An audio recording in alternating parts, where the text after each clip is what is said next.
Hi everyone, welcome to study camp. आज हम पढ़ने जा रहे हैं बोर्स एटॉमिक मॉडल के बारे में।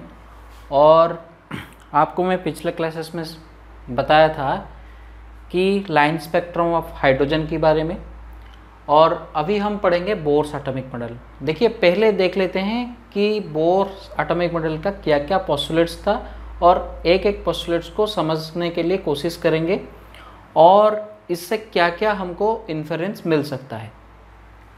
पहला जो पोस्टुलेट्स है वो है the electrons in the hydrogen atom move around the nucleus in a circular path of fixed radius called orbits. मतलब कोई भी एक हाइड्रोजन एटम, मतलब यहाँ पर तो हाइड्रोजन एटम लिखा हुआ है, मतलब कोई भी एटम ले लो, और ये कोई भी एटम में क्या होता है मैं यहाँ पर लिखता हूँ।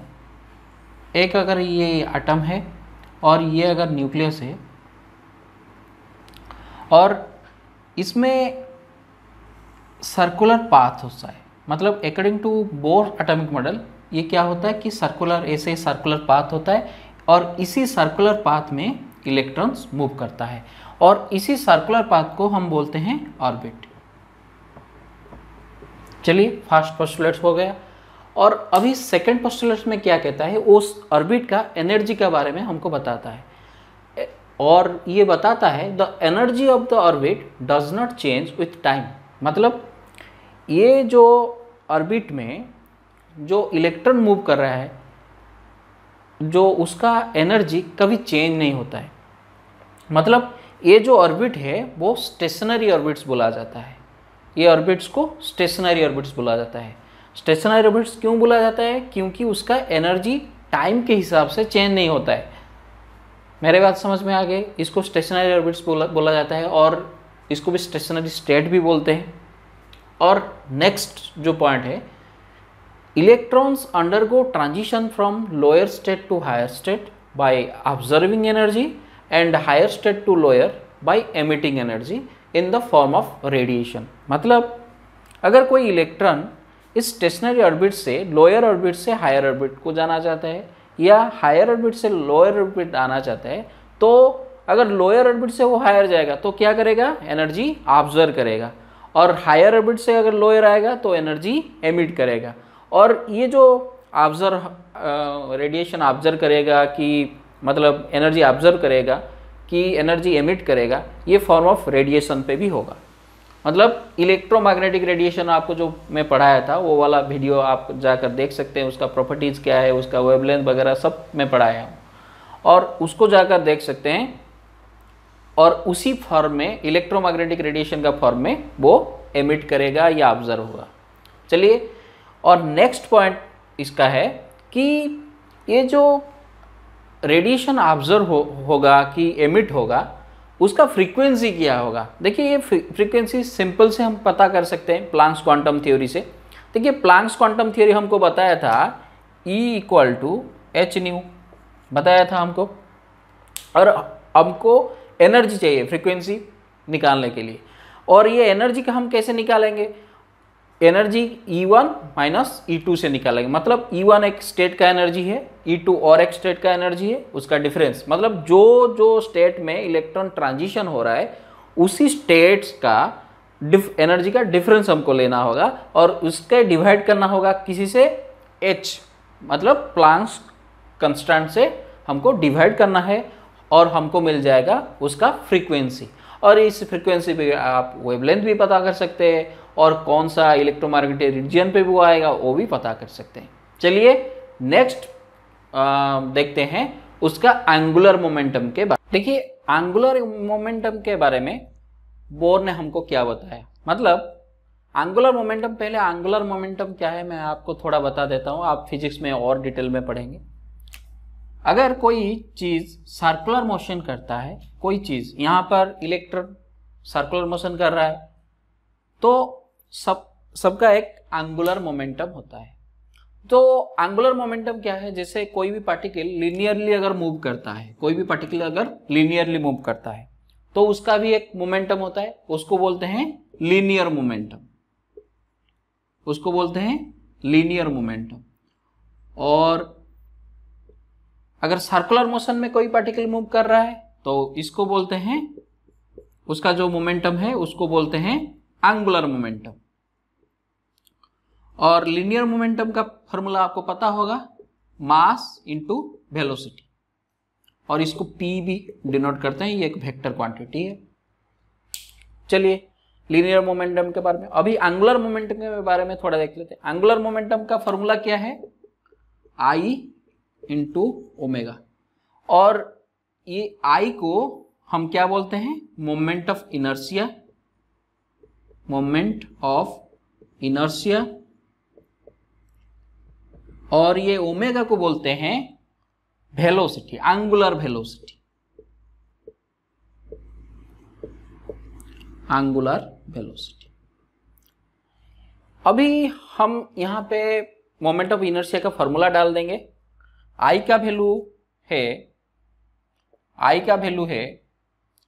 mr स्क्वायर, मतलब यहां पर मास इंटू इट्स रेडियस, और यहां पर मास के लिए मैं क्या डालूंगा, यहां पर इलेक्ट्रॉन मूवमेंट हो रहा है तो इलेक्ट्रॉन का मास डालूंगा। सो ये हो गया MER स्क्वायर, और ओमेगा का फॉर्मूला है V/R, मतलब V है यहां पर लीनियर मोमेंटम, R है उसका रेडियस, और इस दोनों को अगर मल्टीप्लाई करेंगे तो हमको क्या निकलेगा, I इंटू ओमेगा, मतलब I इंटू ओमेगा यहां से अगर निकालेंगे तो हमको क्या मिलेगा, MER स्क्वायर इंटू V/R, तो निकला MEVR। तो ये होता है जो इलेक्ट्रॉन मूव कर रहा है इसका एंगुलर मोमेंटम। मैं वही बात यहां पर लिख दिया हूं MEVR। और ये क्या होगा, बोर ने कैलकुलेट करके हमको बताया, ये क्या होगा, an integral multiple of h/2π, मतलब इंटीग्रल मल्टीपल, मतलब ये इंटीजर में मल्टीप्लाई होता जाएगा, कोई फ्रैक्शन क्वांटिटी नहीं आएगा, मतलब इसलिए मैं n का वैल्यू लिखा हूं क्या, 1 2 3, वो ऐसे होता जाएगा। जैसे फास्ट ऑर्बिट के लिए अगर आपको कोई कैलकुलेशन करने के लिए के एंगुलर मोमेंटम, आप क्या कैलकुलेशन करेंगे, n का वैल्यू 1 डालेंगे तो h/2π हो गया। अगर ये न्यूक्लियस है तो फास्ट ऑर्बिट के लिए एंगुलर मोमेंटम क्या होगा, h/2π। तो सेकेंड ऑर्बिट के लिए क्या होगा, तो सेकेंड ऑर्बिट के लिए आप अगर कैलकुलेशन करेंगे तो n का वैल्यू 2 डालेंगे तो 2h/2π, तो ये हो गया h/2π। इसी से आपको भी कभी कभी पूछा जा सकता है कि बोर का सेकेंड ऑर्बिट का एंगुलर मोमेंटम क्या है बताइए, फास्ट ऑर्बिट का क्या है बताइए। आप समझ पा रहे हैं। अभी हम नेक्स्ट में देखेंगे बोर एटॉमिक मॉडल से कैसे energy of the electron calculation करते हैं, वेलोसिटी कैसे कैलकुलेशन करते हैं, और इसका रेडियस भी कैसे कैलकुलेशन कर सकते हैं, मतलब बोर ऑर्बिट का आप रेडियस भी कैलकुलेशन कर सकते हैं। चलिए आगे देखते हैं। देखिए अभी हम देखेंगे कि बोर्स एटॉमिक मॉडल से हम कैसे energy, radius of the electrons calculation भी कर सकते हैं। देखिए आपको बोर ने बताया कि इलेक्ट्रॉन्स न्यूक्लियस के चारों तरफ सर्कुलर पाथ में मूव कर रही हैं।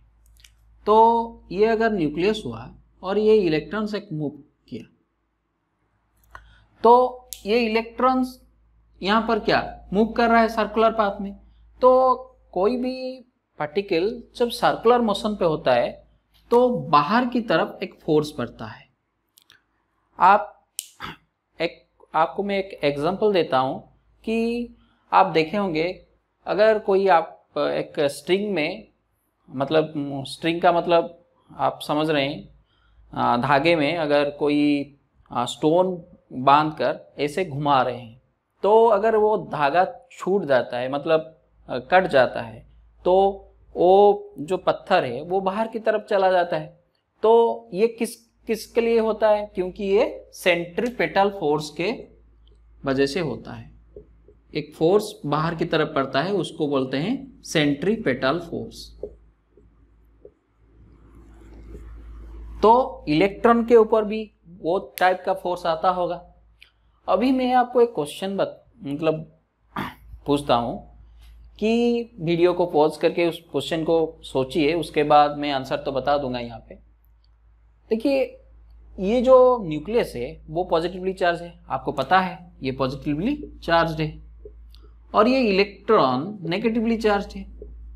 मगर आप पढ़े होंगे पहले से कि पॉजिटिव और negative charge attract to each other, मतलब यहां पर अट्रैक्शन हो रहा है, अट्रैक्शन होने के बाद भी इलेक्ट्रॉन क्यों नहीं अंदर जा रहे? तो इसका जो आंसर है, इसका आंसर ये है कि यहाँ पर जो इलेक्ट्रोस्टैटिक फोर्स ऑफ अट्रैक्शन पर है, क्योंकि ये जो दोनों चार्ज है, यहाँ पर पॉजिटिव चार्ज है, इलेक्ट्रोनेगेटिव चार्ज है, उनके अंदर एक फोर्स एग्जिस्ट करता है, इलेक्ट्रोस्टैटिक फोर्स ऑफ अट्रैक्शन, और यहाँ पर भी एक फोर्स पड़ता है, मैं आपको बताया सेंट्रीपिटल फोर्स। तो ये दोनों फोर्स है उसको बैलेंस करते हैं, मतलब ये दोनों फोर्स सेम है। जब सेम है इसीलिए यहाँ पर इलेक्ट्रॉन घूम रहा है, अगर सेम नहीं होता इलेक्ट्रॉन अंदर चले जाता। मेरे बात समझ रहे हैं? तो इसी से ये जो फोर्स का कंसेप्ट है, इसी से एक इक्वेशन हम लिख सकते हैं कि देखिए इसका अंदर जो इलेक्ट्रोस्टैटिक फोर्स है, हम कूलम्ब्स लॉ से उसको कैलकुलेशन कर सकते हैं। उसका वैल्यू है 1/4 pi epsilon not into JD. JD में न्यूक्लियर के लिए चार्ज लिखता हूं और ई फॉर इलेक्ट्रॉन के लिए चार्ज लिखता हूं, तो इनटू ई डिवाइडेड बाई इनका रेडियस जितना है आर, तो आर स्क्वायर इक्वल टू होगा सेंट्रीपिटल फोर्स जितना mv स्क्वायर बाई आर। तो इसी जो इक्वेशन है, अगर इस इक्वेशन को हम थोड़ा सॉल्व करेंगे आगे जाके, मगर ये सॉल्व आपका कोर्स में नहीं है तो इसलिए मैं सॉल्व नहीं कर रहा हूँ। आप अगर सॉल्व करना चाहते हैं तो बुक वगैरह देख सकते हैं। तो अगर उसको सॉल्व करेंगे तो आपको रेडियस का एक्सप्रेशन मिल जाएगा, एनर्जी का एक्सप्रेशन भी मिल जाएगा। चलिए उसका एक्सप्रेशन हम डायरेक्ट थोड़ा याद कर लेंगे, क्योंकि एंट्रेंस वगैरह में इसी से बहुत ज़्यादा क्वेश्चन पूछा जाता है। तो इसका एक्सप्रेशन है, अगर हाइड्रोजन के लिए मैं उसका एक्सप्रेशन लिखने के लिए बोलूं तो A0 इंटू एन स्क्वायर इसका एक्सप्रेशन है, और ये जो A0 है वो एक कंस्टेंट है, तो इस कंस्टेंट का वैल्यू क्या है 0.529 एंगस्ट्रॉम है। तो एंगस्ट्रॉम को आप मीटर पे कन्वर्ट कर सकते हैं, सेंटीमीटर पे कन्वर्ट कर सकते हैं, आप प्रॉब्लम में जैसे दिया होगा वैसे अप्लाई कर सकते हैं, और इसको आपको याद रखना होगा। और अभी एनर्जी का एक्सप्रेशन थोड़ा देख लेते हैं। एनर्जी का जो एक्सप्रेशन है -RH divided by n square. ये RH क्या है मैं आपको पहले भी बता चुका हूँ, अभी भी बता देता हूँ। ये रिजबर्ग कांस्टेंट है, उसका वैल्यू भी मैं बता चुका हूँ, और डिवाइडेड बाई एन स्क्वायर। और ये एन का वैल्यू क्या है नंबर ऑफ ऑर्बिट्स, मतलब फास्ट ऑर्बिट के लिए आपको अगर कोई बोले फास्ट ऑर्बिट के लिए तो एन का वैल्यू आप 1 डालेंगे, सेकेंड ऑर्बिट के लिए एन का वैल्यू 2 डालेंगे। और कोई अगर इलेक्ट्रॉन वोल्ट में मांग लिया, ये जूल में है, और ये अगर इलेक्ट्रॉन वोल्ट में मांग लिया तो आप यहां पर बताएंगे -13.6 divided by n square electron volt. ये है हाइड्रोजन के लिए। और इस जो कंसेप्ट को ना हम हाइड्रोजन लाइक एटम के लिए भी अप्लाई कर सकते हैं। आप देखिए हाइड्रोजन लाइक एटम क्या है, हम थोड़ा देख लेते हैं कि हाइड्रोजन लाइक जो एटम होता है ना, वो क्या होता है आइसो इलेक्ट्रॉनिक टू हाइड्रोजन होता है। मतलब हाइड्रोजन में जितना इलेक्ट्रॉन होगा, जो हाइड्रोजन लाइक एटम होगा उसमें भी इतना इलेक्ट्रॉन होगा। जैसे आपको He में 2 इलेक्ट्रॉन्स है, यहां से अगर 1 इलेक्ट्रॉन में निकाल लेता हूं तो He+, ये एक हाइड्रोजन लाइक एटम हो गया। Li2+, ये एक हो गया हाइड्रोजन, क्योंकि लिथियम में 3 इलेक्ट्रॉन होता है, तो अगर 2 इलेक्ट्रॉन निकाल लेते हैं तो 1 इलेक्ट्रॉन हो गया, ये भी एक हाइड्रोजन लाइक एटम है। और ऐसे ही हाइड्रोजन लाइक एटम हम लिख सकते हैं। तो ये है हाइड्रोजन लाइक एटम। तो इसके लिए अगर हम एक्सप्रेशन लिखना चाहें रेडियस और एनर्जी का, तो थोड़ा इसमें चेंजेस आ जाएगा। क्या चेंजेस आ जाएगा देखिए, तो मैं यहाँ पर रेडियस का एक्सप्रेशन लिख देता हूँ हाइड्रोजन लाइक एटम के लिए। तो ये हो जाएगा A0 into n square divided by Z. और यहां पर एनर्जी का एक्सप्रेशन में थोड़ा भी चेंज होगा, एनर्जी का एक्सप्रेशन हो जाएगा -RH डिवाइडेड बाई, यहां पर जेड स्क्वायर मल्टीप्लाई होगा, यहां पर जेड स्क्वायर डिवाइड हो गया। और यहां पर भी जो इलेक्ट्रॉन वोल्ट का जो फॉर्मूला है उसमें भी वही वाला चेंजेस होगा, जेड स्क्वायर डिवाइडेड बाई। तो यहाँ पर आपको प्रॉब्लम सब पूछा जा सकता है कि Li2 प्लस का सेकेंड ऑर्बिट में एनर्जी क्या होगा, फास्ट ऑर्बिट में एनर्जी क्या होगा, फास्ट ऑर्बिट का रेडियस क्या होगा। तो डिफरेंट टाइप्स का क्वेश्चन आपको पूछा जाएगा। और अभी हम एक क्वेश्चन देख लेते हैं। तो चलिए ये प्रॉब्लम को देख लेते हैं। तो ये प्रॉब्लम है, calculate energy associated with the fast orbit of He+, मतलब ये भी एक हाइड्रोजन लाइक एटम है, मैं आपको बोल चुका हूँ। What is the radius of the orbit, उसका रेडियस भी निकालना है। देखिए आपको सिंपल फार्मूला डायरेक्ट पुट करना है। तो एनर्जी का फार्मूला वहाँ पर क्या था, हाइड्रोजन लाइक एटम के लिए अगर इलेक्ट्रॉन वोल्ट या जूल जिस पे चाहे आप निकाल सकते हैं, मैं इलेक्ट्रॉन वोल्ट में निकालता हूँ। पहले 13.6 divided by into Z square divided by n square, ये था, ये आपका एनर्जी का फार्मूला था। तो अभी अगर यहाँ पर आप डाल देंगे -13/6, ये जेड का वैल्यू He के लिए क्या होगा, 2 होगा, क्योंकि हाइड्रोजन के लिए 1 है जेड का वैल्यू, He के लिए 2 होगा। तो यहाँ पर अगर 2 में डाल देता हूँ तो ये 4 हो जाएगा डिवाइडेड बाई एन स्क्वायर। ये कौन सा ऑर्बिट के लिए पूछ रहा है आपको, फास्ट ऑर्बिट के लिए। तो एन का वैल्यू क्या होगा, 1 होगा। तो 1 डाल दीजिए, इसको मल्टीप्लाई करने पे जितना होगा ये उतना इलेक्ट्रॉन वोल्ट हो जाएगा। देखिए रेडियस कैलकुलेशन करने के लिए फार्मूला क्या था, R = 0.529 into n square divided by Z. अभी हम क्या करेंगे कि इस प्रॉब्लम का वैल्यू डालेंगे कि आपको फास्ट ऑर्बिट के लिए मांगा है, तो n का वैल्यू 1 हो जाएगा और z का वैल्यू 2 होगा। मैं आपको पिछले भी बता चुका हूँ।